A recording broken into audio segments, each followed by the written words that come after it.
신문 이야기 돌직구쇼에 오신 여러분 반갑습니다. 저는 신문 읽어주는 남자 김진입니다.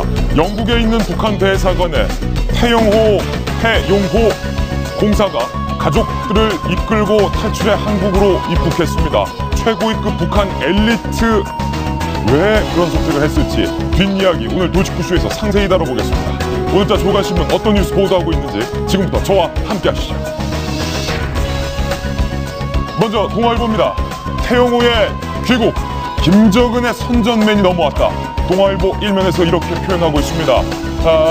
김정철이 지난해 에릭 클립튼의 공연을 보려고 영국 런던의 로열 앨버트 홀을 찾았을 당시 김정철을 근접 수행할 정도로 북한에서 신임을 받았던 태영호 공사의 이번 망명, 북한 핵심 관련층에도 큰 충격을 줄 것으로 예상됩니다.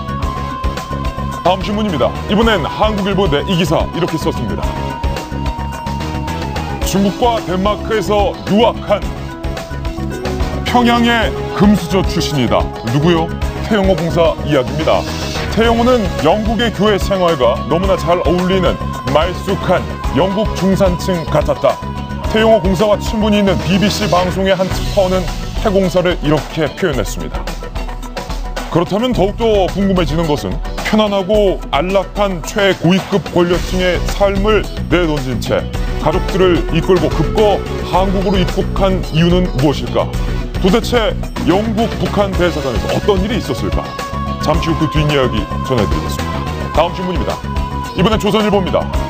오늘 조간신문은 태영호와 이석수 두 이름에 집중되고 있습니다. 이석수, 우병우 수석을 특별감찰하는 특별감찰관인데 조선일보 일면 제목입니다. 특별감찰관을 불법 사찰했나? MBC가 보도를 했는데 이석수 감찰관이 우병우 수석 관련 내용을 SNS를 통해서 유출했다라는 식의 보도를 했지만 해당하는 이석수 특별감찰관은 나는 SNS를 한 적도 없다. 이것은 특별감찰관 흔들기다. 이렇게 비판하고 있습니다. 잠시 후 자세한 내용 다뤄보겠습니다. 다음 신문입니다. 이번엔 경향신문인데요. 같은 기사 이렇게 썼습니다. 우병우 살리기 특감 흔들기 아니냐. 감찰 내용 누설 논란에 대해서 이석수 특별감찰관은 사실 부분이다 이렇게 밝히는데 박지원 비대위원장은 이렇게 말했습니다. 도청이나 해킹이 의심된다. 빅브라더의 공포 정치가 시작된다. 다음 신문입니다. 이번엔 한겨레 신문인데요. 돌리면 나옵니다. 이석수 특별감찰관에 관한 기사인데 SNS로 기밀 누설 안 했다. 나는 SNS를 쓰지 않았다. 3자 유출 해킬 가능성에 대해서 한겨레 신문 점쳐보고 있습니다. 더군다나 MBC가 보도를 한 다음 날 SNS로 유출한 것이 아니라 한 기자가 자신의 회사에 정보 보고한 내용이 담긴 SNS를 MBC에서 입수했다라고 말을 바꿨습니다. MBC가 말 바꾼 거에 대해서도 석연치 않다라는 관측이 많습니다. 잠시 후 다뤄봅니다. 다음 신문입니다. 이번엔 서울신문입니다. 다시 태영호. 2014년 이어 장려에도 한국 귀순이 줄이었다. 누가요? 외교관의 탈북입니다. 그 이유는 해외 근무로 북한 체제의 호의성을 알게 돼서 이른바 염증을 느꼈다라는 원인이 제기되고 있습니다. 역시 잠시 후 다뤄봅니다. 다음 신문입니다. 이번엔 중앙일보인데요. 돌면 나옵니다. 태영호 공사의 귀순. 북한 빨치산 가문이 처음으로 귀순을 했다. 그런데 태영호 공사의 부인 오혜선은 사진에 보시는 것처럼 김일성의 동료, 빨치산 동료인 500룡 일가인 것으로 확인이 됐습니다. 그렇다면 북한에서 그 높다는 빨치산 가문이 한국에 귀순한 셈이 됩니다. 왜 귀순했을까? 도대체 무슨 일이 있었을까? 잠시 후 다뤄보겠습니다. 시청자 여러분께서는 지금 고품격 뉴스 토크 신문 이야기 돌직구쇼를 시청하고 계십니다.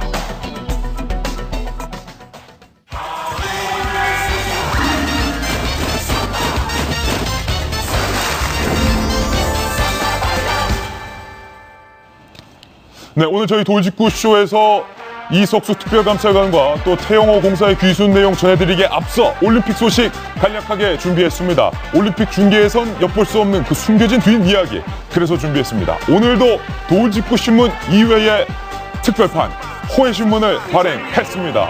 돌리면 나오는데요. 어떤 소식 준비되어 있을지 지금 만나보시죠.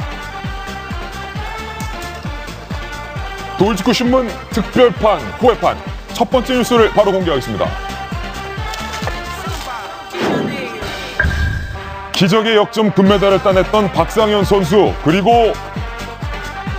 정말로 하늘이 내린 사격수가 아니냐 진종호 선수 귀국했습니다. 두 영웅을 향한 뜨거운 환영 영상 직접 확인해 보시죠. 지금 되게 얼떨더라고요. 이제 좀 실감이 좀 나는 것 같아요. 솔직히 포기하고 싶다는 생각도 많이 했는데 뭐 은메달도 잘했다 뭐 이런 생각도 많이 들었고요. 솔직히 근데 제가 지금까지 왔고 이런 기회가 흔치 않으니까 다시 한번 잡아봐야겠다. 그래서 그 조그만한 희망을 다시 잡아보려고 할 수 있다 이렇게 한 건데 그게 많은 사람들이 봐주신 것 같아요. 적으로도 되게 간절하게 바랬고 또 결과적으로 잘 됐는데 이제 제가 다 바란다고 해서 메달 따진 게 아니고 정말 가기 전부터 열심히 연습했고요. 또 저희 국민 여러분들이 응원해 주신 기가 잘 전달돼서 이런 좋은 성적이 있었던 것 같습니다. 뭐 국민 여러분들께 진짜 감사 인사 먼저 드리고 싶습니다. 저희 도직구쇼의 전속 해설위원 최동호 해설위원님, 진종호 선수가 참으로 겸손합니다. 열심히 연습했지만 국민 여러분들이 응원해 주신 덕분이다. 우리 국민들에게 영광을 돌렸네요. 예. 그 의미가 참 있죠. 예. 약간, 진종호 선수가 아까 얘기해 준 것처럼 우리 모두가 진종호 선수의 올림픽 3회 연속 우승을 바랬습니다. 이 선수들도 그 마음을 느낀 것인데요. 네, 진종호 선수 정도의 베테랑이라고 한다면은 우리 국민의 응원을 부담으로 느끼지 않고 자신을 향한 진정한 응원 또 이 지지로 느낄 수 있을 그 정도의 이제 진종호 선수가 베테랑이라는 뜻이 되겠죠. 예. 박상현 선수 할 수 있다, 할 수 있다. 혼자 자신에게 주문을 걸었던 박상현 선수의 장면이 큰 감동을 불러일으켰는데 박상현, 진종호 두 선수 정말 고생 많았습니다. 올림픽 특별판 호외신문 두 번째 뉴스입니다.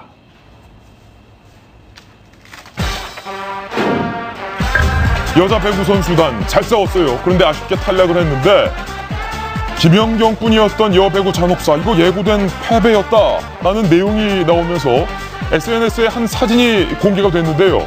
2014년 여자 배구 대표팀이 금메달을 딴 뒤에 회식을 하던 사진이었습니다. 그런데 홀대받는 여자 배구팀이다. 이 회식 장소가 그냥 평범한 김치찌개 한식당이다. 김치찌개가 잘못은 없지만 남자 배구단이나 아니면은 우리 사격 대표팀에 비해서 유독 여자 배구팀에 대한 대우가 열악하다. 예를 들어서 뭐 통역이 없어서 중계원 기자가 대신 통역을 해주기도 하고, 이거 어떻게 된 겁니까?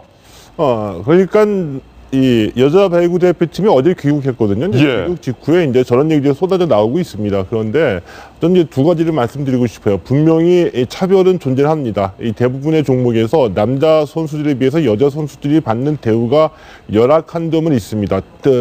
대표적인 예로 축구 같은 경우에 남자 선수들은 대표팀이 해외에 갈 때 비즈니스를 타고 가는데 여자 선수들은 이코노미를 타고 가거든요. 규정에 이렇게 돼 있습니다. 예. 그러니까 우리 배구협회 같은 경우에도 이 남자 같은 경우에는 이 국제무대의 성적이 남자보다는 상대적으로 여자 선수들이 더 좋은 성적을 내고 있음에도 불구하고 기회라든지 지원이라는 면에서 여자 선수들이 좀 더 열악한 환경에 있는 것은 틀림이 없고요. 예. 이번에 우리가 8강에서 탈락했습니다. 탈락했기 때문에 무엇이 잘못됐는지 분명히 분석하고 비판하는 것은 맞지만 또 8강에서 탈락했다고 2014년 김치찌개 회식 사진까지 가지고 와서 예고된 재앙이 있다라고 얘기한다면은 이거는 합리적이지는 않다라고 보거든요. 예고된 재앙이었다고 한다면은 경기 전에 얘기를 해서 잘못된 걸 미리 고쳐가지고 경기에 승리할 수 있도록 도움을 줘야 된다고 보고요. 그 다음에 우리 배구협회에서 여자 경기를 통해서 가장 아쉬웠던 점은 예를 들어가지고 김연경 선수에게 집중되면을 효과를 우리가 역이용하지 못했다는 거거든요. 예. 양효진 선수, 그 밖에 뭐 김희진 선수의 경험 부족이 드러났는데 협회가 좀 더 신경 썼다고 한다면 이들에게 국제대회 경험을 더욱더 충분히 줬을 겁니다. 갖고 있는 실력을 충분히 발휘하지 못했다는 점은 국제대회 경험 부족이라든지 협회의 지원 부족이라고 볼 수가 있겠죠. 이 김치찌개 회식 사진과 관련해서 우리 여자 배구단의 어떤 열악한 현실에 대한 폭로글이 하나 올라와서 관심을 받고 있습니다. 그 내용 한번 살펴보시죠. 국제 성적은 여자 배구가 훨씬 월등한데 대한배구협회가 프로리그 선수 외모로 팬몰이나 하면서 돈을 좀 더 받는 남자 배구만 지원을 한다. 매년 열리는 국제대회의 여자 배구는 세계 1등급 국가만 참가하는 그랑프리 1그룹인데도 돈이 없다, 뭐 스폰이 없다 하면서 출전을 포기하기까지 했다.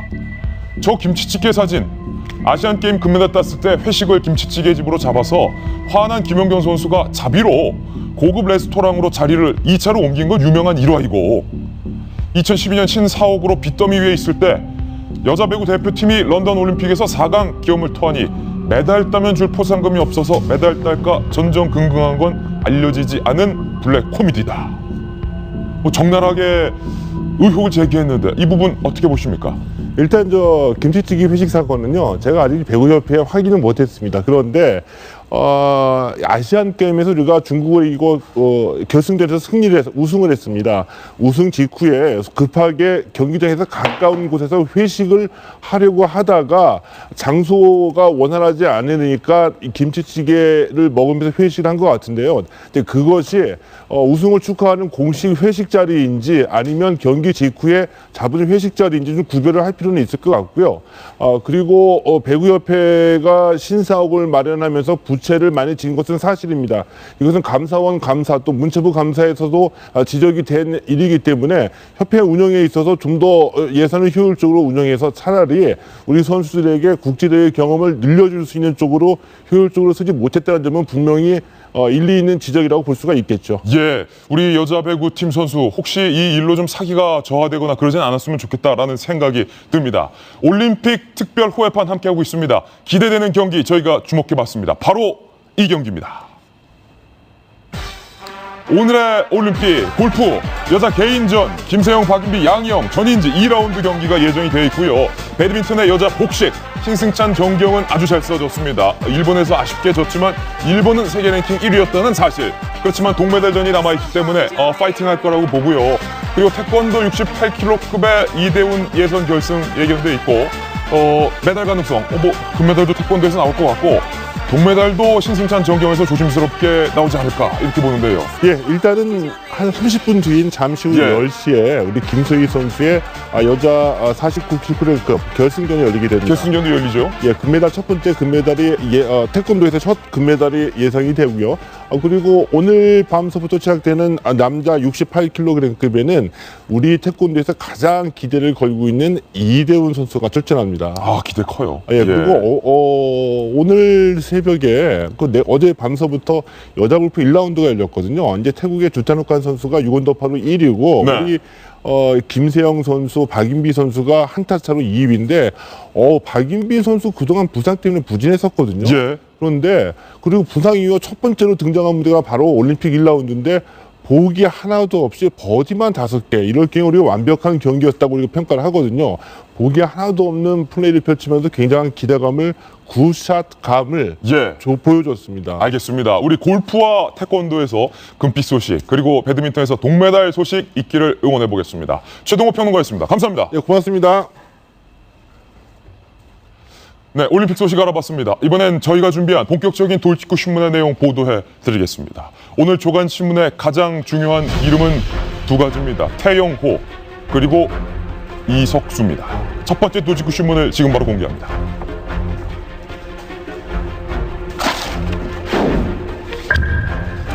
출세가 보장된 최고위급 북한 금수저, 영국에 있는 북한 대사관의 태영호 공사, 가족을 이끌고 왜 탈북을 결심했을지 오늘 그 이유에 관심이 모아지고 있습니다.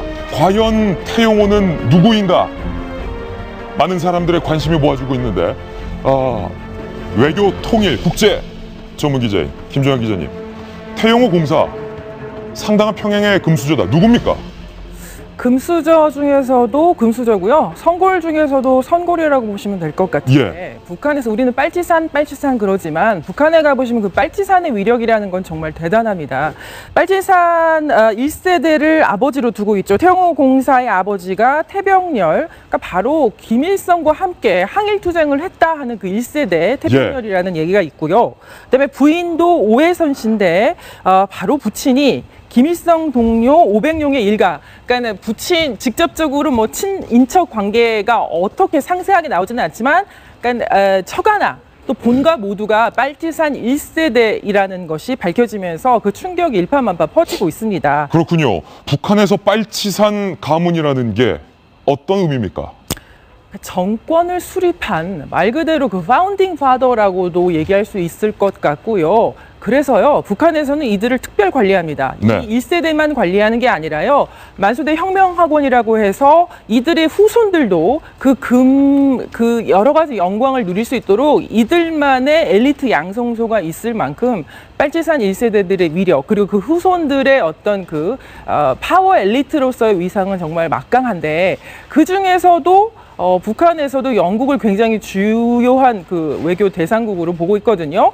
거기서 제2인자 그리고 서방 언론과 서방 그 외교가에서 김정은을 선전하는 선전맨으로서 역할을 담당했던 이 태영호 공사가 한국으로 전격 아들 2명과 부인을 데리고 들어온 겁니다.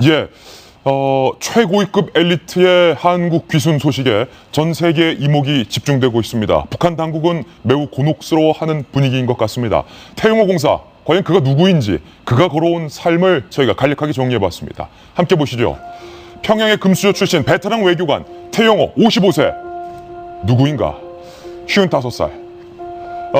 잘 아시다시피 공사직은 영국에 있는 북한 대사관에서 넘버2. 어떻게 보면 이제 영국에 있는 북한 대사 자리까지 넘볼 수 있는 최고위급 엘리트인 것은 매우 분명합니다. BBC의 스티븐 에반스 특파원은 이렇게 태영호에 대해서 말했습니다. 태영호 공사는 영국의 교회 생활과 너무나도 잘 어울리는 말쑥한 래퍼, 영국 신사, 영국 중상층 같았다. 그러니까 영국 중상층의 어떤 부유한 삶과 특권을 매우 잘 누리고 있었다.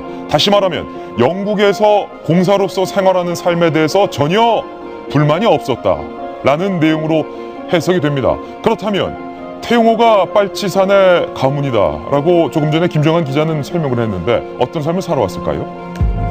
북한 외무성 내에서 손꼽히는 서유럽 전문가로 알려져 있습니다. 고등중학교 재학 중에 고위 간부 자녀들과 중국에서 유학을 했고요. 그때부터 이미 영어와 중국어에는 능통했던 것으로 확인이 됐습니다.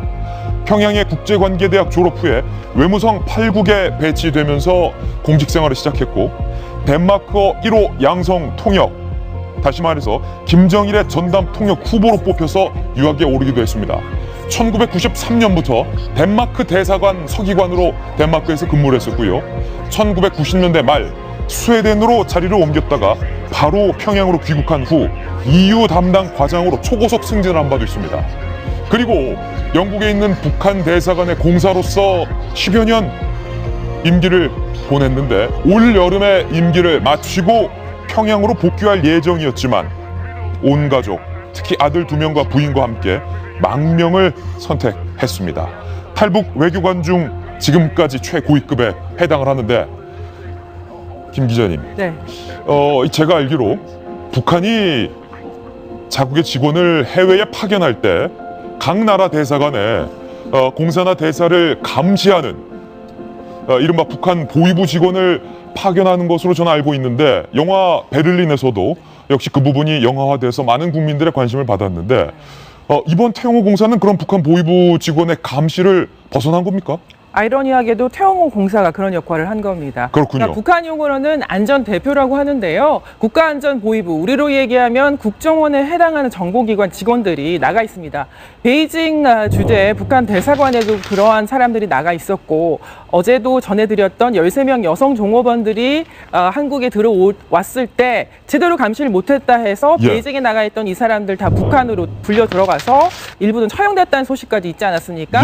그런데요, 런던에는 그 안전대표 사람들이 없답니다. 없다 보니까 이제 태영호 공사가 관련한 그런 어떤 그 임무도 했었고, 저는 또 하나 주목하는 사건이 지난 5월에 있었어요. 그러니까 태영호 공사 같은 경우에는 북한에서 취재를 원하는 영국이나 유럽권 그 매체들의 기자들을 그 사람들의 성향이나 그 사람들이 북한을 어떻게 보도했는지를 다 스크리닝을 하는 업무를 한 다음에 기자를 내주는 업무까지 맡았다고 합니다. 근데 지난 5월에 무슨 일이 있었냐면요. BBC가 북한이 가장 크게 대대적으로 홍보했던 제7차 당대회가 5월에 있었는데 그 당대회 취재한다고 들어가가지고 북한 김정은에 대해서 첩이, 그러니까 뚱뚱한 남자라는 돼지다.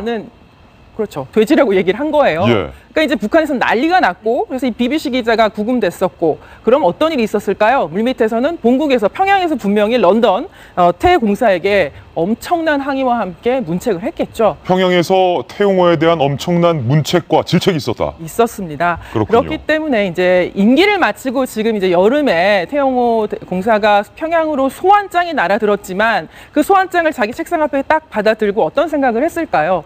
여러 가지 문책 뭐 이걸로 내가 태영호라는 사람이 이걸로 내가 날아가지는 않겠지만 어찌되었건 간에 내 미래가 어떻게 될 것이냐 엄청난 고민에 사로잡혔을 것이고 일각에서는 이제 태영호 공사 사실 제가 지난 밤에 태영호 공사의 부인이 그 오혜선 씨 아닙니까?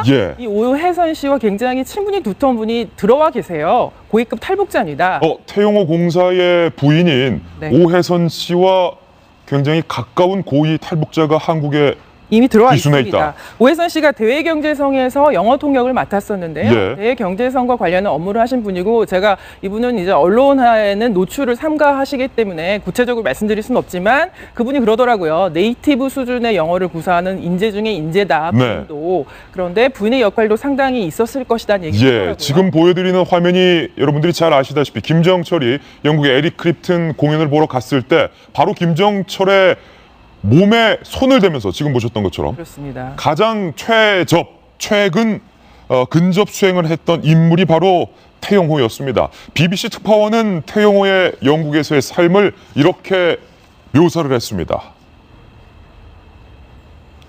에반스 특파원인데 내가 태영호를 만났다는 거예요. 마지막으로 태영호를 만났을 때 북한으로 돌아가지 않으리라는 기미는 조금도 내비치지 않았었는데 아마도 북한 외교관으로서 넘지 못한 선이 있었을 것이다 라고 얘기를 했고요. 태용호는 업무에 특별히 적극적이었다. 보수적이었다. 말쑥한, 래퍼, 전형적인 영국 중산층이었다. 그런데 한때 골프에 열광을 하다가 골프채를 놓지 않으면 평양으로 돌아가겠다라는 부인의 불평 때문에 골프 대신 집 근처에 테니스를 선택하기도 했다. 라고 영국에서의 호화로운 삶에 대해서 말했는데 이숙형 칼럼니스트 바로 골프채를 놓지 않으면 평양으로 돌아가겠다라고 말했던 태용호 공사의 부인이 북한 빨치산의 직계 가문이다. 그렇죠. 지금 김일성 빨치산 동료인 오백용 씨라는 사람이 있어요. 오늘 중앙일보 1면에 흑백 사진이 같이 보도가 되어 있는데요. 이 오백용은 이제 노동당 군사부장으로 김일성과 거의 같이 소위 말하는 이제 혁명을 같이 했던 사람으로 북한에서는 굉장히 추앙받는 그런 집안인데 그 아들이 이 오금철이라는 사람입니다. 이 사람은 총참모부의 부총참모부장을 지니고 있는 그런 사람이고요. 지금 사진을 함께 보시면 김일성에 있고 김일성의 바로 옆에서 어깨를 맞닿아서 아기를 안고 있는 사람이 바로 오백용이고 안고 있는 아기가 김정일이군요. 그러니까요. 정말로 김일성과 가까웠다. 그렇죠. 저 사진 한 장만 보더라도 이 오백용이라는 사람의 위치가 어느 정도였는지 그냥 한눈에 파악이 된다고 생각을 합니다. 아주 어린 나이에 지금 김정일 아기의 모습을 지금 하고 있죠. 그 아들이 이제 오금철 조금 전에 제가 설명드렸던 부총참모장이고 그 일가 뭐 몇 촌인지 모르겠으나 그 오혜선 씨 조금 전에 김 기자가 설명했던 그 오혜선 씨가 그 일가의 가족이라는 겁니다. 그만큼 그 집안이 굉장히 사실상 최상위급이라고 할 수 있죠. 그리고 하나의 재미있는 역설적인 상황은 아까 말씀드렸던 것처럼 보통 뭐 베이징이나 이런 데 대사관에서는 이 공사나 이런 사람들을 감시할 수 있는 보위부 이런 사람들이 같이 나와 있지만 이 사람들 같은 경우는 보위부에서 뭐 굳이 이렇게 파견까지 안 했다라는 거 아니겠습니까? 그 얘기는 곧 이 사람에 대해서 얼마나 신뢰가 컸다 이런 얘기를 할 수밖에 없고 그 상황이 역설적으로 이 사람의 어떤 탈북을 같이 도운 것이 아닌가라는 생각이 듭니다. 그렇군요. 대북 소식통은 이 태용호의 출신 성분에 대해서 이렇게 말합니다. 결과적으로 태용호 공사 본인도 그리고 부인인 오혜선 씨도 모두 다 빨치산 가문과 연관이 돼 있다라는 추측이 가능할 텐데요. 이렇게 말했습니다. 북한 외교관의 근무 기간은 통상 3년이지만 태용호 공사가 주영 북한 대사관에서 10년 동안 근무한 건 출신 성분이 좋기 때문이다. 태 공사의 아버지는 김일성의 전령봉으로 활동한 항일 빨치산 1세대 태병열인 것으로 안다. 이렇게 말을 했는데 윤태곤 실장님, 그러면 태용호 공사도 그렇고 부인도 그렇고 빨치산의 직계 가문이다. 그렇다면 북한 내에서 정말로 나의 평생뿐만 아니라 내 자손의 평생 배부르게 먹고 살 수 있는 그런 게 보장이 됐던 고위급이에요. 그렇죠. 핵심 계층이고 뭐 예컨대 중국 같은 경우에는 태자당이 이제 핵심이지 않습니까? 시진핑 주석 같은 경우에도 아버지가 시중신이라고 이제 부주석을 지낸 이제 혁명 원로인데 뭐 근데 이제 그런 것 같긴 해요. 500용의 직계는 아니고 약간 반계인 것 같고 이 태영호 공사의 이제 아버지인 태병렬은 그 아주 핵심적인 인사는 아닌 것 같습니다. 예를 들어서 지금 뭐 최용의 아버지 최현이라든지 이런 예. 사람은 한 10손가락 안에 드는 인사이고 만약에 태병렬 뭐 이런 사람 정도면은 한 수백 명? 아니 그 물론 수백 명이란 것도 0.01% 정도니까 그런 핵심적인 가문인데 그리고 이제 약간 반대라고 말씀을 드리는 게 정말로 핵심적인 인물들은 안에서 권력을 휘두르는 거죠. 안에서 편하게 사는 거고 예. 이런 분들은 이제 직업 관료, 우리로 치면 외무 관료 아니겠습니까? 관료로서의 활동을 한 건데 10년 동안 있었다는 것은 뭐 그야말로 신임이 두텁다는 것. 그리고 북한 입장에서 볼 때는 중국이라든지 구동구권이 아니라 영국은 최전방, 네. 그러니까 자본주의하고 이제 맞닿아 있는 최전방이기 때문에 정말로 실력이라든지 충성심이라든지 이게 다 믿을 만한 사람을 보낸 것이고 거기다가 뭐 우리가 과거에 알기로는 이게 볼모를 담듯이 자식이라든지 이제 뭐 부인은 안에 두게 한다 이런 이야기가 많은데 이 태공사 같은 경우엔 부인뿐만 아니라 아들 둘, 아들 예. 하나는 대학을 졸업했고 둘째 아들은 이제 명문대 입학 예정이 돼 있고 온 가족을 내보냈을 정도니까 그 우리가 얼마나 신임이 두터웠던지는 알 수 있는 거죠. 보통 뭐 공사나 외교관으로 나갈 때 볼모로 평양에 가족이 붙잡혀 있고 예. 본인만 나갔는데 부인도 가고 아들 둘까지 다 내보낼 정도면 김정은이 굉장한 신임을 보내줬었다라는 특수성을 유추할 수 있을 텐데요. 태영호 공사가 영국에서 공사로 활동했을 때 당시의 영상을 저희들이 오늘 입수했습니다. 직접 한번 들어보시죠. 나가자 나의 저구가 정의의 싸움에 분노야 불타올라라 심장아 뛰어라 그렇다 인민의 싸움 정의의 싸움이다. Thank you. 저렇다는 것은 김정은 기자님, 네. 외국에서 영국에서 조선말로 우리나라 말로 북한 김정은과 김정일을 찬양했을 정도의 충성심이 있었다. 그렇죠. 저 노래가 러시아 군가로 제가 좀 알아보니까 성스러운 전쟁이라고 하는데요. 그러니까 모닥불을 피워놓고 한겨울에 빨치산 1세대들은 저 노래를 불렀겠죠. 그렇군요. 그런데 러시아도 아니고 북한도 아니고 런던 한복판에서 런던에서 21세기 한 서점에서 학생들을 모아놓고 저 노래를 불렀을 때 저 양반이 정말 마음에서 우러나는 저 노래를 불렀을까 이제 그런 생각도 한번 해봤는데요. 그만큼 저 외관상으로는 김정은 선전 부대로서의 최전방에서 자신의 임무를 충실했다고 볼 수 있을 것 같습니다. 선전맨 중에서도 선전맨이었다. 그렇죠. 서방의 전문가고 뭐 아시다시피 영어뿐만 아니라 중국어에도 굉장히 능통했다고 하니까요. 네. 이렇게 소위 말하는 글로벌한 맨으로서 그런데 평양의 기대도 컸을 것이고요. 근데 아까 제가 앞서서 이제 소환장이 날아들었을 때 이 사람이 참 고민이 컸을 거라고 한 얘기가 그러니까 들어가면요 바로 나오는 게 아닙니다. 우리도 외교관들 그렇잖아요. 예. 가면 이제 이 양반이 55세니까 아마 대사직을 한번 할 수 있는 그런 역량을 평가를 받았겠지만 태영호 공사가 엄청난 로비를 해야 된다고 합니다. 어제 이제 통화한 그분 같은 경우에도 그 내부 사정에 적통하기 때문에 여쭤봤더니 아마 영국 대사직을 희망을 본인이 했겠죠. 야심이 많은 사람이니까. 그런데 들어간다고 해서 바로 부대사 했다고 해서 나오는 게 아니라 가서 이제 조직 활동도 해야 되고 노동 현장에도 가야 되고 자식들은 정말 말 그대로 영어에 능통한 네이티브 외국인이나 다름없는데 그 애들 데리고 평양에서 그런 생활을 감내할 수 있을 것인가. 또한 능력만 있다고 되는 게 아니라 로비를 엄청 해야 되는데요. 이 상당히 외교관들의 월급이라는 게 좀 제한적이지 않습니까? 모아놓은 재산이나 여러 면에서도 그런 어떤 금전적인 로비를 평양에서 해서 다시 나올 수 있을 것인가 이런 고민이 많았다는 그런 전언입니다. 이제 가장 궁금한 건 그렇게 잘 나갔던 태영호 공사가 왜 온 가족을 데리고 한국으로 급히 들어왔느냐 하는 그 이유와 배경일 겁니다. 세 가지 이유로 저희가 오늘 정리를 해봤는데 하나하나씩 살펴보시죠. 잘 나가던 외교관 생활 접고 망명 선택. 왜? 첫 번째. 올해 5월에 영국 재무부가 북한 조선민족보험 총회사 런던 지사를 압수수색했는데 거기서 뭔가의 이유 때문에 심리적인 압박을 느꼈을 것이다. 김병민 전 의원님, 영국에 있는 조선민족보험총회사는 어디고 런던 지사 압수수색이 도대체 어떤 의미가 있었던 겁니까? 이 태용호라는 인물이 사실상 그 영국에서 나름대로 부대사로서 활동을 했는데 그 중에서도 회계와 이런 자금을 담당했던 역할을 했던 걸로 알려져 있습니다. 돈줄을 쥐었다. 돈줄을 쥐고 있는 거죠. 그렇다 보니까 이제 대북 제재가 국제사회적으로 굉장히 압박이 세게 들어가는 과정 속에서 말씀하신 것처럼 조선민족보험총회사라는 곳에서 보험금을 수령해서 이 금액을 외화벌이죠. 하나의 외화벌이 통로고 이게 다시 본국으로 송환되는 과정을 거쳐야 되는데 이런 루트가 다 잘리게 되는 겁니다. 그러니까 결국은 이 태용호 공사에 대해서 압박의 수위는 더 커질 것이고 결국 그 상황에서 평양으로 들어가게 되는 부분들의 본인의 책임이 커지지는 않을까에 대한 부담감이 컸다는 것 같고요. 이런 식의 압박이 들어가게 되니까 외국에 나와서 생활하게 되는 이런 대사관에 있는 외교부 직원들에게도 굉장히 생활고에 시달렸다는 증언들이 또 나오기 시작해요. 영국 같은 경우는 물가가 굉장히 비싼 도시로 알려져 있지 않습니까?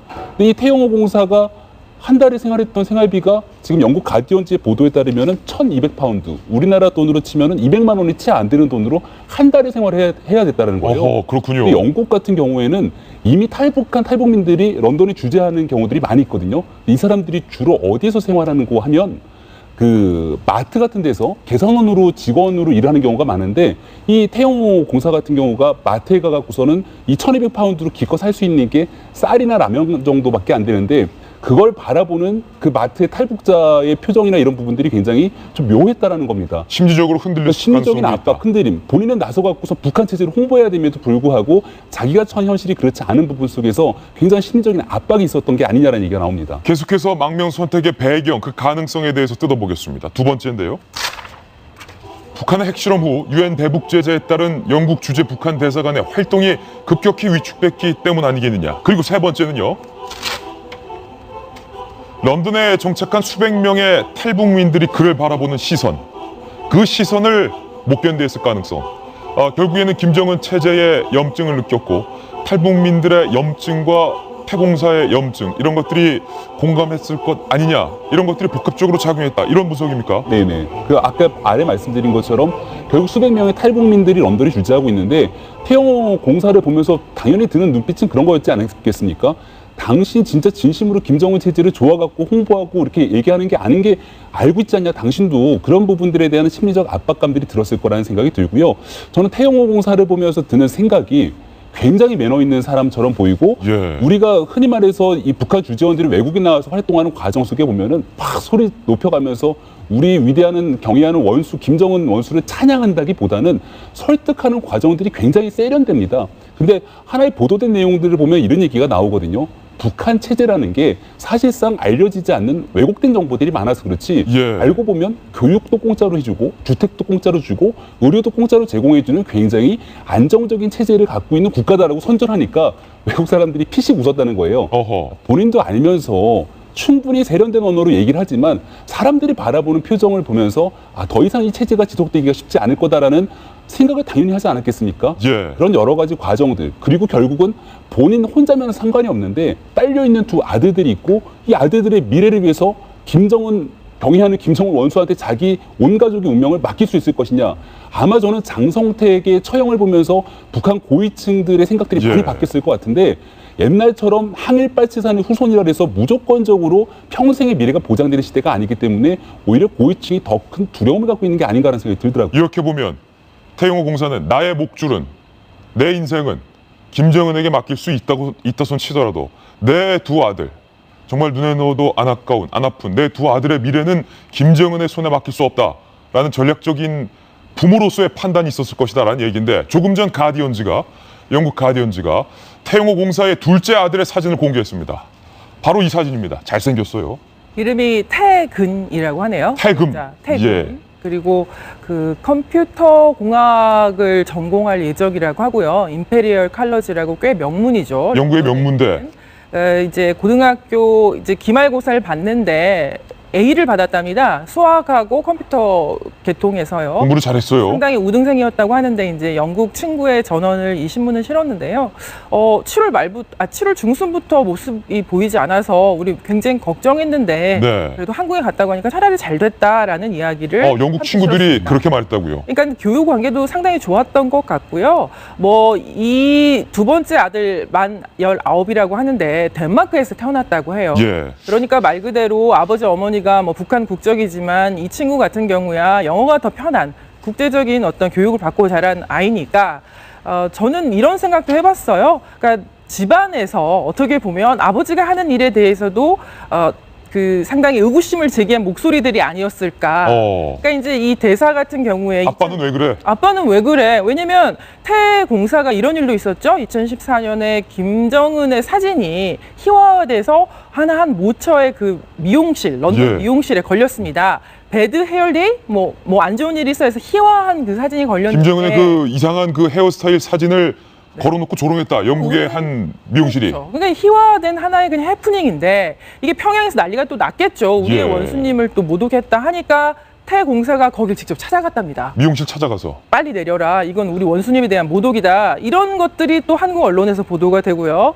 그런 것들을 본 자녀들이나 아내가 아버지를 어떻게 봤을까? 남편을 어떻게 봤을까? 저는 내부적으로 그런 어떤 목소리가 태공사의 선택에 큰 영향을 미쳤다고 생각합니다. 저도 이제 뭐 태공사하고 뭐 제가 이야기를 해봤겠습니까만은 그러니까 속사정은 모르겠지만 짐작이 되는 것이 이 사람이 북한 체제의 현실을 갑자기 알지는 않았던 거지 뭘 갑자기 알았겠습니까? 20년 전부터 이제 외교관으로 활동을 했는데 근데 이제 방금 이제 김 기자님 말씀하신 것처럼 되게 괴리감이 점점 커졌을 것 같아요. 그리고 이제 처음에는 자기 이제 애국심으로 일을 했겠지만은 직업인이잖아요. 말하자면 월급쟁이식으로 안에서는 이렇게 있다가 오늘 또 일하러 나가가지고 이제 체제 선전도 해야 되고 그리고 일부 보도가 있지만은 북한에 있는 친척들은 넌 정말 좋겠다 호의호식하겠다라고 하는데 방 2칸짜리에서 좀 서민으로 살고 그 영화 베를린에 봐도 이제 그런 구절이 나오죠. 공화국 영웅이라고 이제 갔는데 아내도 대사관에서 일을 하고 정말 작은 아파트에 살지 않습니까? 밥 해먹고 이제 그런 식의 삶을 살았던 거에 대한 괴리감. 외교관으로 밖에 나가면 화려하게 해야 되는데 뭐 생활은 그렇고 또 아들은 이렇게 또 엘리트로 커나가고 지금 자료 영상으로 영화 베를린 영화의 한 장면이 나오는데 바로 이 부분이거든요. 공화국의 영웅이라고 했지만 저렇게 작은 서민인 거죠 나가면은 작은 아파트에 도청이 되고 있다. 본국에서 평양에서 우리를 의심하고 있다. 이런 어떤 생활의 불안감 이런 것들 계속 느꼈다 이런 것이죠. 그러니까 자기 정체성이 계속 이중적, 삼중적으로 분화되는 느낌이 들 것이고 이제 나이가 55이면은 중년에 뭐 작년에 넘어가지고 이제 삶을 좀 정리하는 식으로 내 미래 자식이 어떻게 될까에 대한 그 고민이 점점 더 커지는 것. 그리고 또 두 아들이 이렇게 똑똑하고 명문대 다니는데 그런 부분 생활인으로서 이 무게가 참 깊이 갔을 것 같아요. 아빠는 왜 그래? 아빠는 영어도 잘하고 중국어도 잘하고 주위 이웃 아저씨들도 아빠의 인품은 훌륭하다고 하는데 왜 김정은에 대해서 아빠는 그렇게 말해? 이런 질문들이 태공사는 못 견뎌했을 것 같다라는 추측도 듭니다. 그런데 태영호 공사의 한국 귀수는 우리 대한민국 정부와 상당한 교감 아래 이루어졌을 가능성이 큽니다. 지난 광복절 박근혜 대통령의 경축사 내용 중에 이 부분 여러분 혹시 기억하십니까? 이 부분을 들어보면 이미 박근혜 대통령도 태공사의 망명 소식을 다 보고받았다라는 내용을 직감피합니다. 북한 당국의 간부들과 모든 북한 주민 여러분, 통일은 여러분 모두가 어떠한 차별과 불이익 없이 동등하게 대우받고 각자의 역량을 마음껏 펼치며 행복을 추구할 수 있는 새로운 기회를 제공할 것입니다. 핵과 전쟁의 공포가 사라지고 인간의 존엄이 존중되는 새로운 한반도 통일 시대를 열어가는데 동참해 주기를 바랍니다. 태영호 공사의 망명이 확정된 상황에서 박근혜 대통령이 미리 이 사실을 알고 방금 그 발언을 했다라는 겁니다. 우리 정부 관계자는 이 부분에 대해서 이렇게 설명했습니다. 당시는 이미 태영호 공사의 망명이 확정된 상황이었다. 부정하지 않죠, 우리 정부가. 박 대통령의 방금 이 발언은 김정은 체제의 환멸을 느낀 엘리트층에 잇따른 탈북과 동요 조짐을 염두에 둔 발언이었다. 그러니까 북한 내에 있는 혹은 해외에 있는 북한 엘리트 등이 한국으로 귀화했을 때, 한국으로 귀순했을 때 차별 없는 대우를 하겠다. 이곳에서의 삶을 보장해 주겠다.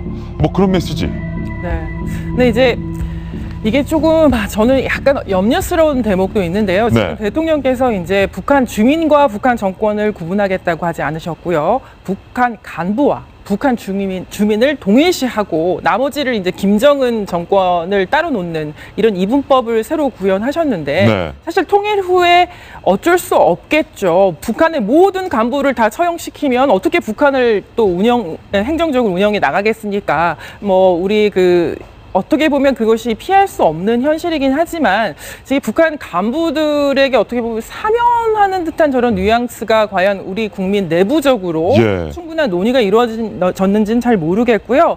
어쨌든 이 공사의 망명 소식을 이미 접한 대통령이 공사 일가족에 대한 일종의 환영의 메시지라고도 해석할 수 있는 대목인 것이죠.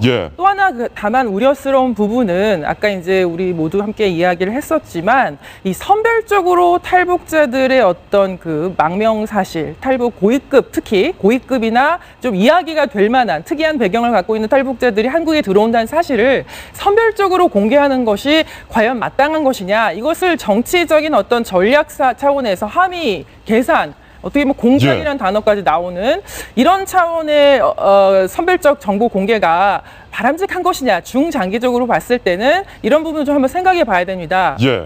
이수경 칼럼니스트, 우리 통일부가 애초에 BBC 발의 보도가 있었습니다. 태공사가 보이지 않는다. 라는 사실에 대해서 혹시 우리 대한민국으로 망명한 것은 아니냐라는 기자들의 질문에 통일부는 애초에 확인해 줄 수 없다라는 입장이었지만 7시간 뒤에 돌연 통일부가 입장을 바꿔서 어제 늦은 시각 기자회견을 열고 브리핑을 했습니다. 그 입장을 바꾼 데에도 청와대와의 교감이 있었을 것이다. 당연히 저는 있었다고 보고요. 기본적으로 어제 오전에 이제 이 기사를 처음 봤을 때 저도 이제 통일부에서 확인을 해주지 않는다라는 보도를 접했습니다. 그래서 워낙 고위급이기 때문에 조금 더 조사가 필요하다라는 생각이 이제 한편으로는 들었고, 한편으로는 처음에 나왔던 보도는 이거죠. 한국이 아니라, 그러니까 남한이 아니라 뭐 미국과 같은 제3국으로 망명을 요청했다, 뭐 이런 보도가 함께 나왔기 때문에 그 내부적으로 좀 정리할 시간이 필요하겠구나라는 생각. 그리고 보통 그 외국에서 그 북한에서 탈북자들이 왔을 경우에 대부분은 이제 그 신분 공개를 하지 않죠. 그것을 원칙으로 하죠. 그런데 저는 어저께 이 그 통일부에서 이제 브리핑을 하는 내용을 보고 좀 우려스러웠던 부분이, 지난 이제 4월 7일로 다시 되돌아가 보겠습니다. 그 집단 탈북 13명 통일부에서 대대적으로 발표를 했어요. 그리고 이례적으로 발표를 했고, 그전에는 뭐 탈북자들이 있어도 전혀 비공개다라고 일관했던 통일부에서 총선을 일주일 앞둔 시기에 그걸 발표를 했기 때문에 이것은 어떤 그 정치공학적으로 발표한 것이 아닌가라는 얘기가 나왔었고, 이번에도 이제 박근혜 대통령 저 발언 이후에 이제 전격적으로 공개를 한 건데, 저는 그 정부가 필요성이 있다고는 봅니다. 왜냐하면 유엔 그 대북 제재 결의 이후에 얼마나 많은 효과가 있었는지, 우리도 어떤 체제의 어떤 그 뭐 홍보가 필요하겠죠. 그런 의미에서 저런 발표를 하고자 하는 유혹을 느끼겠지만, 가장 중요한 건 저 사람들의 신변 안전 문제 아니겠습니까? 그렇게 대대적으로 공개했을 때 북한은 더 그 강력하게 그 내부 단속을 할 테고, 조금이라도 의심이 뭐 있는 사람들은 다 내부 이제 소환할 테고, 여러 가지 암초들이 굉장히 많을 거라 생각합니다. 그래서 어떤 정부의 어떤 그 유혹, 그 느낌을 모르는 바는 아니나 저 사람들의 신변 안전을 가장 우선시하고 그 이후에 브리핑을 열 건지 말 것인지를 여부를 판단했으면 좋겠습니다. 이제부터 관련된 이야기를 좀 드릴까 하는데, 북한의 최고위급 탈북, 이번이 당연히 처음은 아닙니다. 김정일의 전처인 성혜림의 조카, 김정일의 처조카죠. 이한영 씨가 한국으로 귀화했었던 일, 여러분들 다 기억하실 겁니다. 결과는 안 좋았습니다. 이한영 씨는 북한의 공작원들에 의해서 사살됐습니다. 안타깝게도. 그런데 살아생전 이한영 씨가 통화한 내용이 저희 채널A에 보관돼 있는데, 그 내용 한번 들어보시죠. 내가 살아있다, 여기 살아있다는 거 알면은 엄마나 저기한테 큰일 날 거 아니야. 그래서 그쪽에서 혹시라도 무슨 이상하게 소환한, 뭐, 그냥 나오라고 그러면 절대로 들어가면 안 될 것 같아. 어머니 성혜랑 씨와 통화하던 내용이었습니다. 파파, 김정일이 내가 여기 살아있는 거 알면 절대 안 돼. 본국으로 소환돼도 절대 들어가면 안 돼. 라는 간절한 전화 녹취였는데, 전화 통화 내용이었는데 결론은 안 좋았어요. 결국은 그 보위부 요원한테 살해당한 거로 알려졌죠. 꽤 오래전 일입니다. 사실 저게 1990년대 후반 정도의 얘기니까. 저는 저렇기 때문에 지금 상황에서 이제 태용호공사가 해외 망명을 선택할 수도 있었을 거고, 애당초에 알려진 거는 대한민국행이 아닌 제3국행을 선택할 것이다라는 얘기들이 많았거든요. 그럼에도 불구하고 대한민국을 선택했던 이유는 저는 역설적으로 안전 문제 때문이 아닌가라는 생각이 들었거든요. 예.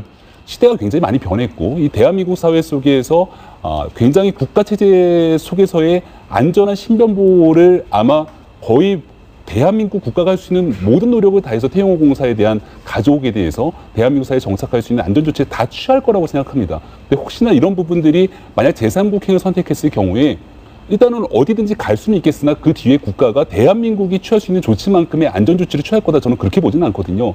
만약에 지금 현재 21세기를 살아가는 시대 속에서 북한의 공작원이 대한민국에 침투해 있는 상황 속에서 태용호공사를 만약에 저격했다? 굉장히 상상할 수 없는 일이 일어날 수 있기 때문에 저는 그런 부분들이 바로 태용호공사의 대한민국 망명을 선택하게 된 계기가 됐을 거다 생각하고 대한민국 정부는 지금 이 상황에서 전격적으로 발표를 했지 않습니까? 발표를 할 수밖에 없는 상황이었을 거예요. 왜냐하면 대한민국 정부가 발표를 하지 않더라도 이미 BBC를 비롯한 외국 언론들에서 태용호공사의 거치, 그 외국에 어디에 있을 건지에 대해서 수차례 보도를 했을 거기 때문에 이 상황에서 이제 정부의 역할이 그 어느 때보다 중요하지 않을까라는 생각을 좀 말씀드리고 싶습니다. 바로 이 부분인데 김정현 기자, 네. 이한영 씨가 북보위부 요원에 사살됐을 때 엄밀히 말하면 당시 대한민국 정부는 이한영 씨의 신변 보호에 실패했다.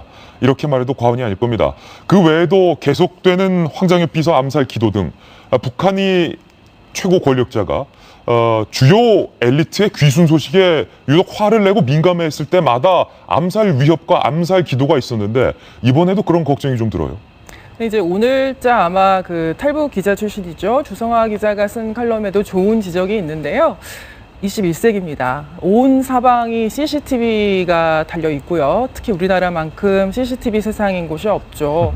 만약에 암살이 난파를 해서 암살을 했다. 그러면 지금 북한의 고립을 더 자초하는 결과를 낳기 때문에 그런 어떤 좀 무리한 또 미련한 짓을 저는 할 거라고 생각은 안 하지만 아까 말씀 주셨듯이 역설적으로 이 공사 일가족 같은 경우에는 많이 알려져 있기 때문에 어떻게 보면 상대적으로 조금 더 안전할 수 있다는 생각이 듭니다. 제가 우려하는 거는요. 또 이 부분은 전문가들께서도 많이 지적을 하시는 건데 김정은 지금 오늘 우리 보도라던가 관련한 소식 연일 이어지고 있는 관련한 탈북 망명 소식에 분노 많이 하고 있을 것이고요. 대책 강구하라고 했을 것이고요. 보복 조치 취하라고 할 것입니다. 보복 조치까지. 그렇다면 북한 대사관이 있거나 북한 주재원이 있는 해외에 나가 있는 우리 교포 그리고 우리 국민들 여행 안전 우리 당국에서 많이 알려지고 뉴스가 되는 탈북 일가족뿐만 아니라 이 부분에 대한 안전 조치도 강화해야 된다. 꼼꼼히 챙겨야 된다. 그렇습니다. 꼼꼼히 챙겨야 된다. 지난 분기 때 김정은이 직접 해외에 나가 있는 우리 대한민국 국민을 납치하라라는 지시까지 내렸던 뉴스가 보도된 적이 있습니다. 우리 정부 당국이 그 부분까지 신경을 써야 될 것 같다라는 생각이 듭니다. 태용호공사의 귀순 소식 저희 폭넓게 다뤄봤습니다. 이번에 저희가 준비한 다음 돌직구 신문입니다. 또 하나의 중요하고도 큰 뉴스가 오늘 조간신문에 자세히 보도되고 있습니다. 신문에 나온 내용보다 오늘 저희 돌직구쇼에서 더 깊이 들어가 보겠습니다. 그 실체가 무엇인지 파악해 보겠습니다. 여러분도 다 아시다시피 청와대 특별감찰관 이석수 감찰관을 중심으로 우병우 민정수석에게 제기된 각종 의혹을 특별감찰하는 기간 중에 있습니다. 이제 곧 특별감찰이 마무리되고 감찰 결과가 발표될 시점이었는데요. 그런데 MBC의 보도로 알려진 또 하나의 논란이 제기가 됐습니다.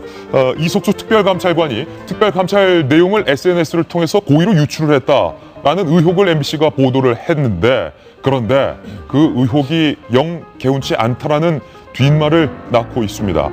일단은 그 내용이 무엇인지부터 저희가 살펴봐야 될 것 같습니다.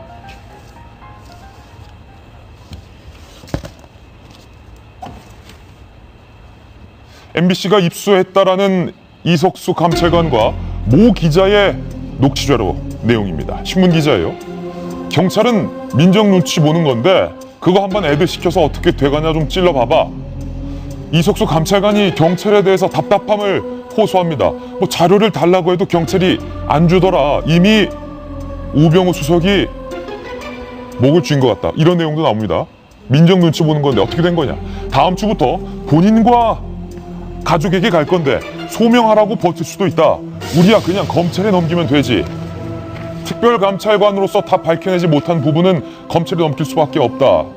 어떤 허탈감을 모 기자에게 털어놓는 그런 내용입니다. 그리고 화성 땅 얘기를 하면서 그건 아무리 봐도 우리 감찰 대상이 아니다. 법에는 해당 안 되는 것 같더라. 라는 내용을 밝히고요. 특별히 이 부분이 있습니다. 민정이 목을 비틀어놨는지. 민정은 여기서 민정수석실을 의미합니다. 경찰이 꼼짝을 못한다. 경찰에 자료 좀 달라고 하면 하늘 쳐다보고 딴소리한다. 하늘 쳐다보고 딴소리한다. 이런 내용인데 이수경 칼럼니스트 MBC의 보도 내용은 이 부분에 대해서 이석수 감찰관이 SNS를 통해서 특별 감찰 내용을 고의적으로 유출을 했다. 이거는 현행법 위법에 해당한다. 이거죠. 그러니까 처음에 16일 날 보도가 나왔을 당시에 MBC 설명은 그 감찰관과 기자 대화 내용을 담은 그 SNS 그것을 직접적으로 자신들이 보도했다라고 설명을 했다가 여러 가지 좀 어떤 법적인 문제가 일자 그 다음 날 그러니까 어제였죠. 다시 보도를 했습니다. 그러면서 실질적으로 SNS를 직접적으로 인용한 것은 아니고 감찰관과 기자가 대화 내용을 이제 기자가 대화를 했고 그것을 이제 우리 보통 정보 보고한다고 하죠. 기자들은요. 예. 정보 보고를 했고 그 내용이 SNS를 흘러타고 나왔다. 그것을 보도한 것이다. 이렇게 말이 바뀌어졌어요. 그 하루 사이에. 근데 사실은 이제 여러 가지 얘기를 할 수 있을 텐데 시기 문제가 있었죠. 16일 날은 이제 개각 발표가 있지 않았습니까? 그래서 야당에서는 우병우 수석에 대한 재신임이다 이러면서 굉장히 반발했었고 예. 그 당일날 저녁 때 MBC 처음 보도가 나왔습니다. 그래서 시기적으로 처음 좀 문제가 있다고 생각을 했었던 거고 두 번째는 어쨌든 그 SNS를 통해서 뭐 나왔던 것을 보도를 하더라도 제3자의 대화 내용을 공개되지 않은 대화 내용을 제3자가 공개했을 적에는 이건 실정법 위반인 거죠. 법적인 문제도 있는 거고 그리고 이제 어떤 법적인 문제 이전에 과연 이 SNS 내용, 그 기자와 감찰관 간의 정말 지극히 사적인 어떤 취재 내용을 어떻게 입수했을까? 거기에 대해서도 우리는 의문을 품을 수밖에 없잖아요. 예. 기본적으로 법적으로 합법적으로 영장을 받아서 도청을 했을 경우도 있을 테고 두 번째는 말 그대로 그 설명했던 대로 그 흘러나온 SNS 내용을 보도했을 수 있는 거고 가장 최악의 경우는 실질적으로 불법 도청을 했을 경우 있는 거고 여러 가지 이제 가능성들을 생각해 볼 수 있는데요. 저는 사실 어제 이 뉴스를 보면서 딱 들었던 생각은 최동욱 전 검찰총장 혼외자 보도 내용이었습니다. 예. 굉장히 어두운 그림자가 있었던 그런 기사 내용이었죠. 그래서 이거는 아무리 노력해도 얻을 수 없는 어떤 이런 굉장히 사적인 뭐 혼외자 내용까지 어떤 그 당시도 조선을 보긴 했었습니다만 신문사에 이렇게 정확하게 보도가 될 수 있었을까? 이것은 뭔가 좀 냄새가 난다 이런 생각을 했었는데 이번에도 여러 가지 좀 냄새가 나는 그런 상황이 아닌가 싶습니다. 논란은 그겁니다. 이석수 특별감찰관이 감찰 내용을 어떠한 식으로든 유출을 하는 것은 어쨌든 불법인데 이석수 특별감찰관이 이 내용을 고의로 누출한 것이냐 아니면 감찰이 종료되기 바로 코앞을 두고 직전 누군가의 의도와 목적에 따라서 특별감찰관을 흔들게 하려는 것이냐 두 가지 쟁점이 현재 논란 사항입니다. 김병민 전 의원님 예. 하나씩 팩트를 체크해 보겠습니다. 이석수 특별감찰관은 이렇게 말했습니다. 어떠한 경우에도 SNS를 통해 기밀을 누설한 사실이 없다. 나는 SNS를 쓰지도 않는다. 라고 의혹에 대해서 정면으로 반박을 했는데 처음 보도한 MBC에서 이튿날 해명을 했는데 이석수 특별감찰관이 SNS를 통해서 유출한 것이 아니라 해당 기자가 자신의 회사에 정보 보고한 내용이 어떻게 보니까 SNS로 유출이 됐더라. 네. 그러면 이석수 특별감찰관은 SNS를 통해서 어쨌든 누설한 게 아니네요. 그렇죠. 그러니까 이석수 특별감찰관은 본인이 누설한 건 아닐 거고 그러니까 두 가지지 않습니까? 나랑 기자랑 얘기한 부분들인데 내가 얘기 안 하고 기자가 얘기 안 했으면은 제3자가 어떻게 알았냐는 거예요. 이 부분이 제일 의구심이 드는 대목이라고 볼 수 있고 그래서 저는 두 번째로 가장 이 부분을 좀 핵심적으로 얘기하고 싶은 게 이석수 감찰관의 내용 중에 특별감찰 조사 내용을 유출한 게 뭐가 있는지를 좀 묻고 싶거든요. 이 내용들은 특별감찰관의 조사 내용을 유출하지 말라고 법에 명시해 놓은 건 이겁니다. 굉장히 고위공직자의 비리라든지 문제 혐의에 대해서 조심스러운 내용들을 건드리는 거잖아요. 근데 그게 최종적으로 수사가 되지 않는 상황 속에서 이게 외부로 유출됐을 경우에 개인정보 보호라든지 아니면 그 사람에 대한 명예훼손이라든지 이런 부분에 문제가 생길 수 있기 때문에 그 사전에 차단시킨 겁니다. 근데 여기에 대한 내용들은 현재 진행하고 있는데 진행이 잘 안 돼라는 얘기들을 하소연하는 내용이 기자들과의 기자 한 명과의 이 주고받은 내용들이 담긴 거죠. 이게 사실인지 아닌지도 사실은 명확한 팩트의 근거 자료가 없기 때문에 우리는 아직 알 수가 없는 건데 여기에 대해서 언론사가 왜 이렇게 서투르게 먼저 보도를 했는지에 대해서 저는 약간 좀 궁금증이 듭니다. 예. 쟁점은 이겁니다. 이석수 특별감찰관의 누출이냐 아니면 어떤 세력의 특별감찰관 흔들기냐. 저희가 출력물로 그 논란의 쟁점을 정리해봤는데 함께 보시죠. 이석수 특별감찰관은 SNS로 기밀 누설 사실이 없다. 우병우 감찰 누설 공박. 과연 진실은 무엇이냐? 가능성은 크게 세 가지일 겁니다. 첫 번째, 고의적 유출이냐 3자 유출이냐. 대화 당사자의 동의 없다면 입수 유포 자체가 위반이다. 그러니까 이석수 특별감찰관이 고의적으로 유출을 했든지 아니면은 제3자가 기자와 이석수 특별감찰관의 대화를 당사자 동의 없이 유출을 했든가 두 가지 하나 아니겠습니까, 유 실장님? 근데 저는 사실은 저거 크게 의미가 없다고 생각해요. 우리가 이 내용을 좀 따져볼 문제지. 예를 들어가지고 저도 이제 기자 출신이면 제가 기자인데 우병우 수석이 다른 사람하고 대화를 한 뭐 내밀한 내용이 어떻게 해도 저한테 입수가 됐다. 저는 이제 이거 불법이고 뭐고 간에 쓰는 거죠. 예. 해킹을 한다든지 그건 뭐 도둑질을 한다든지 그런 게 아닌 다음에야. 그러니까 저는 이 보도 행위 자체에 대해 가지고는 뭐 굳이 뭐 그런 절차상 문제를 따지는 건 별로 의미가 없다고 보는데 그게 본질은 아니다. 예, 그게 본질은 아닌 거고. 그런데 참 이걸 보면요, 이 힘겨루기, 팽팽한 힘겨루기와 이 뭐라고 할까요? 이런 공중전과 지상전이 여러 가지가 드러나는 게 있어요. 육해 공중전 다 되고 있다. 그 이석수 이 특별감찰관의 이제 이야기에 따르면 경찰이 참 자료를 안 준다. 이런 이제 토로하는 게 있지 않습니까? 이게 이제 더불어민주당에서도 여러 의원들이 경찰 쪽에다 자료 제출을 요구를 하는데 영 안 주고 있다라고 그러거든요. 그리고 이제 특별감찰관 쪽에서 나온 이야기로는 이제 뭐 개인정보 보호에 대한 거기 때문에 뭐 어쩌고 저쩌고 하면서, 근데 특별감찰관이라는 건 이제 법적 기구고 법적으로 경찰한테 이제 제출 요구할 수 있는데도 시간을 질질 끌더라, 이런 것이고, 오늘 다른 언론에 어떤 보도가 났냐면은 강남경찰서에 경위 한 명이 입건이 됐습니다. 예. 왜 입건이 됐느냐? 우병우 수석의 차량 조회를 해준 걸로 기자한테. 그러니까 그래서 그게 뭐 리스트된 회사 이름이 나온 것 같아요. 그 유명한 뭐 마세라티 차량. 뭐 마세라티인지 다른 차인지는 모르겠는데 그걸 한 걸로 이제 입건된 게 나왔습니다. 이게 정확하게 따지면은 그게 위법이죠. 근데 이제 통상적으로 사회부 기자들이 이제 경찰 통해 가지고 뭐 이 정도는 해줄 수 있는 거 아니라는 식으로 좀 비일비재하게 벌어지는 상황인데, 그런데 그 부분에 대해 가지고 빡빡하게 누가 이런 걸 내보냈는지를 다시 이게 조사가 들어온다는 뜻이지 않습니까? 그 경찰이 입건됐다는 거는. 우수석 측에서 강력하게 뭔가를 통제하고 있는 건 아니냐. 우수석이 했다라고 말은 못 하겠습니다만 누군가가 위에서 이게 빡빡하게 어떤 뭐 자료가 나간다든지 뭐 말이 새 나가는지에 대해서 통제를 하는 게 있는 거 아니냐. 그리고 감찰관의 대화 내용에 대해 가지고는 뭐 어떤 식의 방법인지는 모르겠지만은 나갈 수 있도록 이렇게 도와주는 거 아니냐. 서로 간에 이제 여론전. 그 감찰관의 대화를 봐도 내가 너무 답답하니까 한번 이제 애들 시켜서, 애들이란 건 기자겠죠. 아마 사회부 기자들 시켜서 좀 이런 것도 알아보라고 해. 신문에 나고 하면은 서로가 이게 여론전에 대한 이런 싸움들이 있는 것이고, 근데 참 저는 흥미로워요. 이거 뭐 진행되는 게, 아까 이제 이승경 칼럼니스트가 최동 총장 이야기했지만은 그 당시에 보면은 이게 실제로 재판에도 한 이야기입니다. 국정원 직원이 이제 처음에 이제 정보를 그 뭐 구청에다가 이제 해달라고 해서 빼놓은 걸로 나왔는데, 그 국정원 직원이 재판정에서 뭐라고 이야기했는 줄 아십니까? 뭐라고 했습니까? 강남에 어떤 화장실에 있는데 바깥에 사람들이 최동욱 뭐 아들 이야기를 하길래 화장실에서 듣고 나 궁금해가지고 알아봤다.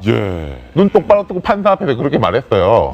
화장실에서 지나가는 사람들이 이야기한 거 듣고 내가 알아봤다고. 강남의 화장실에 지나가던 사람은 엄청난 정보력을 갖고 그러니까 말입니다. 그러니까 이것도 이제 나중에 가면 막 그런 식으로 황당한 이야기들이 많이 나올 겁니다만은, 지금은 양쪽 다 정말 치열하고 뺏고 뺏기고 뭔가 이게 정보를 내놓으려고 그러고 내 거는 막으려고 하고 남의 거는 내놓으려고 하는 이게 치열한 기싸움이 진행된다. 이 감찰관은 참 만만치가 않은 분이다, 그런 생각이 드네요.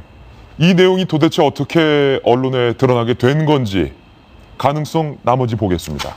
두 번째 가능성은 법원에서 영장을 받은 합법적 감청일 가능성. 그런데 매우 낮습니다. 합법적 감청 대상은 내란죄, 살인, 강도 등 강력 범죄로 제한이 되기 때문에 이석수 특별감찰관과 해당 기자의 이 통화 내용을 감청 영장까지 받아서 들었을 가능성은 제로에 가깝다. 그렇다면 마지막 가능성. 특별감찰 흔들기 차원의 불법 도청 혹은 해킹이 아니냐. 도청 혹은 해킹까진 아니더라도 정권의 운명이 걸린 초대형 스캔들로 번질 가능성까지 제기가 되고 있는데 김정은 기자님. 네. 이석수 특별감찰관의 입장에 대해서 역지사지를 한번 해볼게요. 과연 제3자가 목적을 갖고 이 내용을 고의로 MBC에 주었든 안 주었든 간에 이석수 특별감찰관 입장에서는 이거 뭔가 나에게 경고의 어떤 펀치를 날리는 건 아닌가 뭐 그런 느낌이 들 수도 있겠어요. 근데 또 한편으로는 아까 좋은 지적 해주셨는데 이렇게 내부 감찰관으로서의 입지가 참 약하고 정말 사방이 벽이다라는 얘기를 어쨌든 세상에 알린 거잖아요. 그런 측면에서 본다면 이석수 감찰관도 이번 이 사태를 통해서 다 잃은 건 아니다. 저는 그런 생각도 드는데 서로 주고받았다. 그렇죠. 주고받아 그래서 이제 정말 치열한 공방전이라고 아까 지적을 해주셨는데 이제 씁쓸한 거죠. 지금 이게 본말이 전도된 거 아닙니까? 왜 키워드가 이석수가 돼야 되죠? 예. 우병우가 돼야 되는 거 아닙니까? 맞습니다. 우병우 버티기로 인해서 이런 희생양들이 나온다라는 뭐 이런 얘기 나오면서 갑자기 키워드가 오늘도 뭐 이석수가 되는 좀 본말이 전도되는 사태. 이게 정말 너무 우습다는 거죠. 보통 이 녹취록을 보편적으로 지금 현 상황에서 언론이 입수했으면 제목이 이렇게 나갈 것 같았거든요. 제 생각에는 특감 고충 토로, 경찰도 자료 안 줘, 뭐 이런 식으로 이제 나가는 게 보통인데 이게 거꾸로 뭐 특별감찰관이 유출 이런 식으로 나갔단 말입니다. 근데 그러면 이건 이석수 감찰관의 좀 발목을 잡으려는 위축시키려는 의도가 분명히 있었겠죠. 하지만 결과적으로 어떻게 되느냐. 야당에서 이런 식입니다. 그래 특감도 안 되는구나. 특검합시다. 그럼 이제 혹 떼려다가 혹을 붙이는 상황이 나올 수 있다는 거죠. 박지원 비대위원장의 발언 들어보시죠. 우병우 감싸기 위해서 빅브로더 공포정치 시대가 시작되는 것이 아닌가. 또한 특별감찰관은 우병우를 감싸기 위해서 의도적으로 이러한 것을 흘려내고 있지 않는가. 두 가지 다 의심스럽습니다. 따라서 검찰은 분명한 입장을 밝혀야 합니다. 김병민 의원님, 박지원 비대위원장이 밝힌 부분이 바로 저건데 빅브라더 정치, 공포 정치 누군가가 다 보고 있다는 거예요? 그러니까 이게 참 어디서부터 얘기를 해야 될지 모르겠는데 일단 저는 이 사건으로 인해서 특별감찰관이라는 제도는 무용지물이 됐다라고 좀 말씀을 드리고 싶어요. 특별감찰관이 결국 야당이 주장하고 있는 공수처 신설에 대해서 공수처 신설까지는 옥상 옥이기 때문에 특별감찰관 제도를 신설해보자고 박근혜 정부 들어서 처음 실시된 겁니다. 그리고 나서 이번에 우병우 수석 문제 때 처음으로 도입된 거죠. 근데 지금 이 상황에서 얘기하고 있는 게 이석수 감찰관의 얘기 들어보면 딱 한 가지거든요. 본인이 할 수 있는 게 아무것도 없다는 거예요. 특별감찰관은 왜 하는 겁니까? 기존에 있는 제도, 경찰, 검찰, 그리고 공무원이기 때문에 고위공직자를 감시하는 공직자윤리위원회 혹은 감사원 이런 데서 고위공직자들을 제대로 감시하지 못하기 때문에 특별감찰관이라는 제도를 만들어 놓는 거예요. 여기에서 핵심적으로 남들이 못하는 거 당신들이 해라라고 했는데 그걸 경찰이 자료를 안 줍니다. 할 수 있는 게 아무것도 없어요. 그럼 특별감찰관 뭐하러 하죠? 그러니까 이석수 특별감찰관이 토로했던 마지막 한마디가 뭐냐면 아이고 할 수 없으니 이제 나는 검찰에 넘겨야겠다라고 얘기를 합니다. 왜냐하면 특별감찰관의 기간이 딱 30일이에요. 그게 마감이 도래하는 날짜가 아마 내일일 겁니다. 19일. 근데 그 마감 도래 날짜에 맞춰갖고서는 이런 문제가 터져서 특별감찰관도 문제가 있는 거 아니냐라고 가는 거거든요. 아마 이런 문제가 터지지 않았으면 이석수 특별감찰관은 내가 할 수 있는 여지가 없으니 문제는 명확해 보이고 이거에 대해서 검찰이 사실상 수사해 주세요라고 수사를 의뢰할 참이었던 거로 보여요. 근데 그럴 거면 특별감찰관 뭐하러 합니까? 처음부터 검찰이 수사하지. 그러니까 지금 여당과 정부 입장에서는 야당이 주장하고 있는 것들을 방어할 만한 하등의 명분을 갖고 있지 않기 때문에 여기 대해서 할 수 있는 방법 딱 한 가지. 우병우 수석 자진 사퇴하든가 정리를 하든가. 그렇지 않으면 야당이 제기하는 공수처 신설 받든가 특검 도입하든가. 이것밖에 그 외에 답이 뭐가 있습니까? 김문수 전 지사가 여당 내에서도 김병민 전 의원과 같은 목소리를 마침 냈습니다. 김 전 지사의 발언 들어보시죠. 지금 청와대 민정수석 때문에 매일 떠들지 않습니까? 국민들 여론은 이러면 안 된다는 겁니다. 과감한 결단을 내려야 됩니다. 이런 거는 돈 드는 것도 아니고 특별히 또 대체 인물이 없는 것도 아니고 잘 좀 신속한 시간 내에 시원하게 좀 결론 내려주시면 좋겠고요. 윤태구 실장님, 이 실체를 아무도 알지 못합니다. 네? 이석숙 특별감찰관이 유출을 정말로 했는지 아니면 누군가가 특감을 흔들기 위해서 고의적으로 이런 다른 물타기 문제를 제기한 건지 한번 분리시켜서 보죠. 실체는 몰라요. 이제 대화가 나온 거 그리고 대화에 남겨져 있는 내용과 함의. 이석수 감찰관이 고충을 토로한 건 두 가지입니다. 경찰은 안 내놓는다. 뭐 우병우도 입 다물고 뭐 이야기 안 하고 버티기로 하면 검찰로 넘기는 수밖에 없다. 근데 제가 참 이게 이해가 안 되는 건요. 예를 들어서 우리가 뭐 공직자든 누구든 간에 사법기관에 불려나가면 자기가 자기를 변호할 수 있는 자연인으로서의 권리가 있습니다. 뭐 불리한 진술을 하지 않을 권리가 있고. 근데 특별감찰관이라는 거는 사법기관이 아니라 내부의 감찰기구입니다. 예를 들어서 우리가 회사에서 내가 뭐 잘못을 했어요. 횡령을 했어요. 그러면은 경찰이나 법원 가가지고는 뭐 자기를 보호하기 위해서 입을 다물 수 있는데 회사에서는 이야기를 해야 됩니다. 이야기를 하지 않으면 해임을 당하거나 잘리는 거지 회사 내에서는 그걸 보고를 안 할 수가 없거든요. 자체적으로 이야기해야 되는 건데. 그럼 이 말하자면은 회사의 감사를 담당하는 사람이 너 이거 어떻게 됐냐라고 물어보는데도 말 안 하고 있다는 거예요. 이 사람이. 예. 그러면은 방법이 없는 거죠. 이거 무슨 고문을 하겠습니까? 줄이를 드리겠습니까? 저는 이거 자체가 좀 납득이 안 돼요. 예를 들어 우병우 수석이 자기가 민정수석이니까 공직기강에 대한 여러 가지 조사를 해봤는데 어떤 뭐 청와대 다른 행정관이 잘못한 게 있어서 불러와가지고 뭐 네가 이게 경위가 어떻게 된 거냐 물어보는데 말 안 하고 버티고 있으면은 그 민정수석은 어떻게 합니까? 예. 그 사람 인사 처리하는 거죠. 근데 자기가 지금 이러고 있다는 겁니다. 이게 말이 됩니까? 실체적 진실이 무엇인가가 논란인데 저는 사실은 그건 본질이 아니라고 봅니다. 실체적 진실이 무엇이든 간에 중요한 부분은 바로 특별감찰관이 밝힌 이 부분일 텐데요. 이숙현 칼럼니스트. 네. 마지막 부분입니다. 민정이 목을 비틀어 놨는지 아무도 꼼짝을 못한다. 민정이 목을 비틀어 놨는지 아무도 꼼짝을 못한다. 저 표현이 저는 가장 정확한, 지금 상황을 가장 정확하게 표현하는 게 아닌가 싶어요. 본인의 어떤 감정도 실었고 지금 상황을 아주 적나라하게 한마디로 요약해 주신 게 아닌가라는 생각이 드는데요. 사실 뭐 경찰 자료 안 내놓는 것 당연하죠. 그 아들, 귀한 아들 그 운전병을 모셔가는 경찰에서 무슨 자료를 내놓겠습니까? 그리고 저는 지금 어떤 걸 봐도 참 답답하다고 느끼는 게 지금 홍만표 뭐 변호사, 전 검사 출신이죠. 홍만표 사건 지금 굉장히 조용히 사그라지고 있습니다. 전관예우 의혹은 사라지고 개인 탈세 정도로 지금 수사가 좀 축소되는 거 아닌가 이런 우려가 나오고 있습니다. 그리고 뭐 최근에 뭐 진경준 검사장 그 뭐 재판이 시작됐지만 결국은 이게 또 어떻게 될 것인가. 그리고 또 우병우 수석도 검찰 출신 아니겠습니까?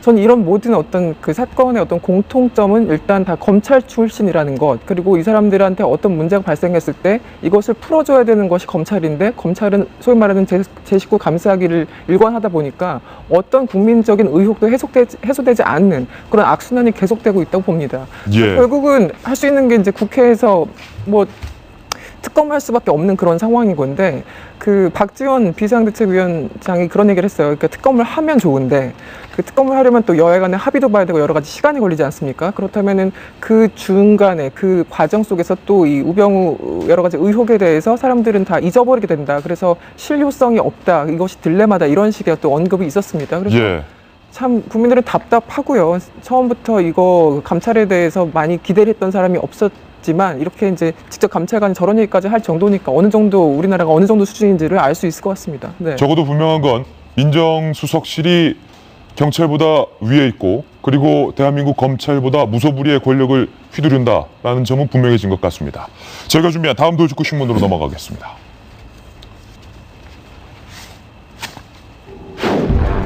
한강에 떠다닌 소, 돼지 사체 피의자가 검거됐는데 천재를 지내고 봉행하기 위해서였다 이렇게 밝혔습니다. 성시훈 기자입니다.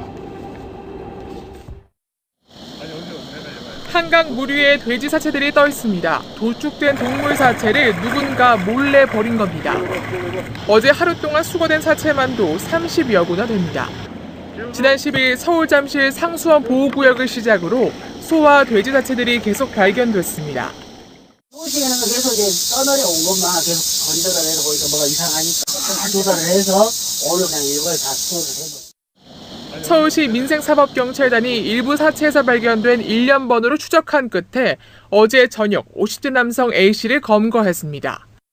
지방 아니면 뭐 도축 장소 그런 고유 번호인 것 같은데 이게 유통 경로나 이런 걸 해서 누가 버렸는지를. A씨는 조사에서 제사를 올릴 때 사용한 동물 사체를 새벽에 하남시 미사대교 중간에서 한강으로 버렸다고 진술했습니다.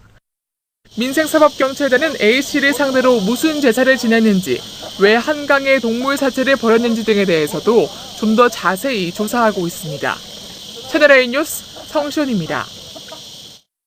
이 칼럼니스트, 그 사체를 버린 저곳은 수도권 시민 2천만 명의 식수원이 될 수 있는 그런 곳인데 동물 사체가 발견된 지 일주일이 지나도록 못 잡았는데 어제 저녁 잡았어요. 그렇죠.